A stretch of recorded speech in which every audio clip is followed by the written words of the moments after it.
Assalamualaikum warahmatullahi wabarakatuh. Hai anak-anak, bertemu lagi dengan saya Nila Fauziah. Pada kesempatan ini kita akan belajar bersama terkait materi bertaubat. Adapun kompetensi inti pada materi pelajaran kita pada hari ini ialah yang pertama, menghayati dan mengamalkan ajaran agama yang dianutnya. Yang kedua, menunjukkan perilaku jujur, disiplin, bertanggung jawab, peduli, gotong royong, kerjasama, toleran, damai, santun, responsif, dan proaktif sebagai bagian dari solusi atas berbagai permasalahan dalam berinteraksi secara efektif dengan lingkungan sosial dan alam, serta dalam menempatkan diri sebagai cerminan bangsa dalam pergaulan dunia. Yang ketiga, memahami, menerapkan, menganalisis pengetahuan faktual, konseptual, prosedural, dan metakognitif berdasarkan rasa ingin tahunya tentang ilmu pengetahuan, teknologi, seni, budaya, dan humaniora dengan wawasan kemanusiaan, kebangsaan, kenegaraan, dan peradaban terkait penyebab fenomena dan kejadian, serta menerapkan pengetahuan prosedural pada bidang kajian yang spesifik sesuai dengan bakat dan minatnya untuk memecahkan masalah. Yang keempat, mengolah, menalar, dan menyaji dalam ranah konkret dan ranah abstrak terkait dengan pengembangan dari yang dipelajarinya di sekolah secara mandiri dan mampu menggunakan metode sesuai kaidah keilmuan. Kemudian, untuk kompetensi dasar pada materi pembelajaran kita kali ini ialah yang pertama, menghayati pentingnya taubat sebagai pondasi perjalanan rohani yang harus dilakukan oleh setiap muslim. Yang kedua, menunjukkan sikap jujur dan tanggung jawab sebagai implementasi pemahaman tentang taubat. Yang ketiga, menganalisis hakikat, syarat-syarat, dan kedudukan taubat sebagai pondasi perjalanan rohani. Dan yang keempat, menyajikan hasil analisis tentang hakikat, syarat-syarat, dan kedudukan taubat sebagai pondasi perjalanan rohani.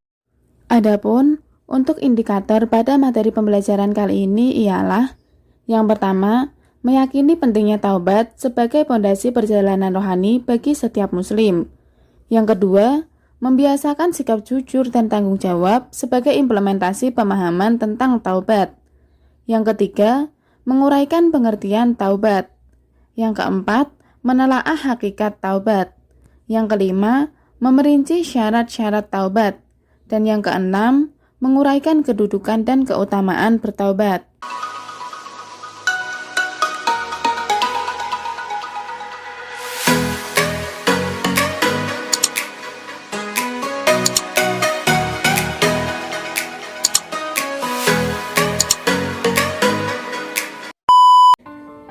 Assalamualaikum warahmatullahi wabarakatuh. Hai anak-anak, bagaimana kabarnya? Ibu harap kalian senantiasa dalam keadaan sehat walafiat. Alhamdulillahirrabbilalamin. Pada hari ini kita masih diberi kesempatan guna menimba ilmu bersama, walaupun masih belum bisa bertatap muka secara langsung. Pada kesempatan yang berbahagia ini kita akan belajar bersama terkait materi bertaubat, yang mana materi ini merupakan salah satu materi pada mata pelajaran akidah akhlak kelas 10 madrasah alias semester ganjil.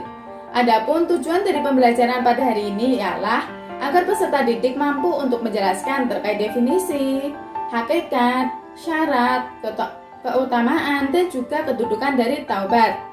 Nah, sebagaimana yang kita ketahui bersama atau mungkin sering kita dengar bahwasanya manusia merupakan tempatnya salah dan juga dosa.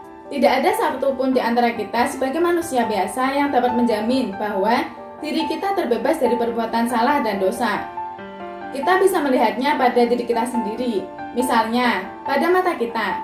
Terkadang, mata kita ini masih sering melakukan perbuatan dosa, yaitu dengan melihat sesuatu yang tidak seharusnya kita lihat, atau melihat sesuatu yang justru menjerumuskan kita pada kemaksiatan. Kemudian mulut kita. Terkadang, mulut kita ini masih sering kita gunakan untuk berdusta, memfitnah, mencaci maki, ataupun menyakiti perasaan orang lain. Kemudian bahkan hati kita saja yang letaknya di dalam juga masih sering melakukan perbuatan dosa, yaitu dengan adanya sifat iri dan dengki pada hati kita. Nah, anak-anak sekalian, Jika kita mengetahui bahwasanya kita merupakan manusia biasa yang berlumuran akan salah dan dosa, maka sudah sepatasnya bagi kita untuk senantiasa memohon ampun dan bertaubat kepada Allah Subhanahu wa taala. Karena di samping sifat alamiah manusia yang tidak bisa terbebas dari perbuatan salah dan dosa, ada Allah yang mana Allah merupakan zat yang maha pemaaf lagi maha pengampun. Hal ini tentunya sesuai dengan salah satu firman-Nya, yaitu pada Quran Surat An-Nisa ayat 43 yang berbunyi, A'udzubillahi minasyaitonirrajim, Bismillahirrahmanirrahim, Innallaha kana afuwan ghafura. Yang mana artinya, sesungguhnya Allah maha pemaaf lagi maha pengampun. Lantas, apa yang disebut dengan taubat itu sendiri? Kata taubat berasal dari bahasa Arab, yaitu dari kata taba, yatubu, taubatun, yang mana artinya kembali. Dalam hal ini, kembali dapat diartikan sebagai kembali dari segala sesuatu yang buruk menuju kepada segala sesuatu yang baik. Seperti kembali dari kemaksiatan menuju kepada ketaatan. Kemudian kembali dari segala sesuatu yang dibenci Allah menuju kepada segala sesuatu yang dicintai oleh Allah, dan sebagainya. Nah, anak-anak sekalian, taubat ini memiliki kedudukan yang sangat penting bagi seorang hamba yang hendak meniti jalannya menuju kepada Rabb-Nya, yaitu Allah Subhanahu wa taala. Ibnu Qayyim pernah berkata bahwasanya taubat memiliki kedudukan pertama, pertengahan, dan juga terakhir bagi seorang hamba ketika hendak meniti jalannya menuju kepada Allah. Taubat ini dijadikan sebagai langkah pertama sekaligus langkah terakhir dalam perjalanan tersebut. Allah Subhanahu wa taala telah menerangkan perihal taubat ini dalam berbagai firman-Nya. Salah satunya yaitu pada Quran Surat At-Tahrim ayat 8 yang berbunyi, A'udzubillahi minasyaitonirrajim, Bismillahirrahmanirrahim. Ya ayyuhalladzina amanu tubu ilallahi taubatan nasuha. Yang mana artinya, wahai orang-orang yang beriman, bertaubatlah engkau dengan taubat nasuha, yaitu taubat yang semurni-murninya. Lantas, bagaimana seorang hamba dapat melakukan taubat nasuha tersebut? Ada beberapa syarat agar seseorang dapat melakukan taubat. Yang pertama yaitu menyesali dengan sepenuh hati atas perbuatan dosa yang pernah dilakukan. Kemudian yang kedua yaitu berjanji untuk meninggalkan perbuatan dosa tersebut. Kemudian yang ketiga yaitu dengan mengganti perbuatan dosa tersebut dengan amalan-amalan yang soleh.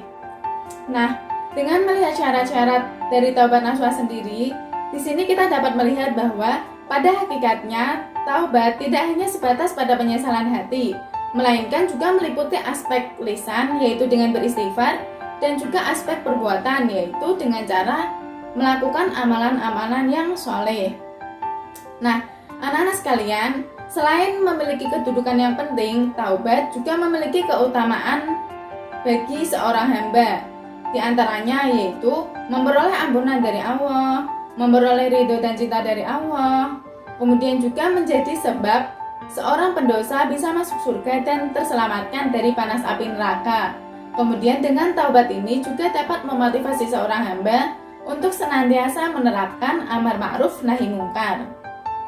Nah, anak-anak sekalian, banyak sekali kisah-kisah orang terdahulu yang dapat kita jadikan sebagai contoh atau kita ambil hikmahnya perihal bertaubat.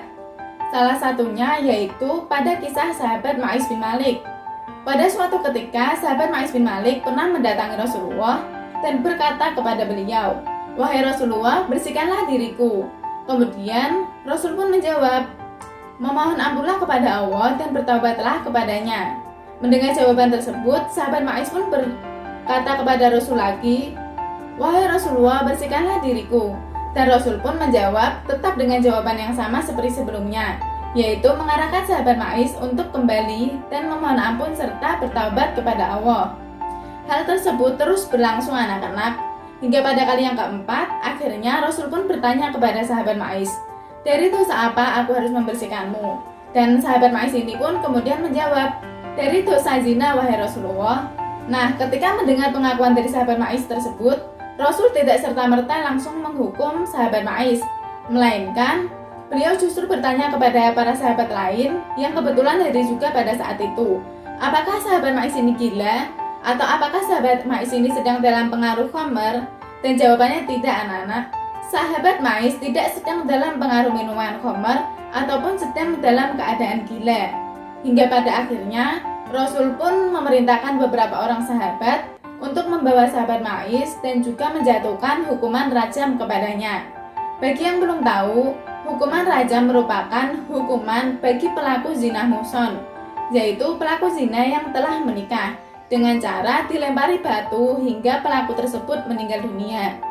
Nah, dari kisah sahabat Ma'is tersebut, kita dapat melihat betapa kuatnya tekad dari seorang sahabat Ma'is dalam memohon ampun kepada Allah.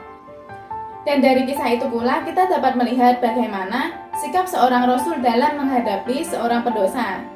Pada awalnya kita dapat melihat pada saat pengakuan dari sahabat Ma'is ini, Rasul tidak serta-merta langsung menanyakan terkait perbuatan dosa apa yang telah diperbuatnya. Karena ketika kita telah mengetahui perbuatan dosa tersebut dan ternyata perbuatan dosa tersebut telah diatur hukum hadnya, maka wajib bagi kita untuk menerapkan hukuman had tersebut. Nah, Rasul pun dalam hal ini tidak menghendaki hal yang demikian. Rasul lebih memilih mengarahkan sahabat Ma'is untuk memohon ampun kepada Allah dan bertaubat kepadanya. Biarlah perbuatan dosa tersebut hanya sahabat Ma'is sendiri dan juga Allah yang mengetahui. Kemudian, bagi orang-orang lain yang menyaksikan dilaksanakannya hukum had tersebut, mereka tidak selayaknya untuk mencemooh, mencaci maki, ataupun menghina pendosa tersebut. Karena pada dasarnya, taubat merupakan suatu ibadah yang memiliki nilai tersendiri di hadapan Allah Subhanahu wa Ta'ala. Taubat ini tidak bisa dilakukan oleh seseorang yang tidak memiliki penghambaan yang sempurna kepada Allah Subhanahu wa Ta'ala. Anak-anak, cukup sekian yang dapat Ibu sampaikan pada hari ini. Satu pesan dari Ibu, ketika kalian merasa bahwa kalian telah melakukan suatu perbuatan salah atau dosa, maka lekaslah untuk memohon ampun dan bertobat kepada Allah. Jangan menunda hingga umur kita berkepala 4, 5, atau ke atasnya. Karena tidak ada satupun di antara kita yang dapat menjamin apakah kita dapat mencapai usia tersebut, atau justru ajal telah menjemput terlebih dahulu sebelum kita sempat untuk memohon ampun dan bertobat kepada Allah. Sekian yang dapat Ibu sampaikan, kurang lebihnya Ibu mohon maaf. Wabillahi taufiq wal hidayah. Wassalamualaikum warahmatullahi wabarakatuh.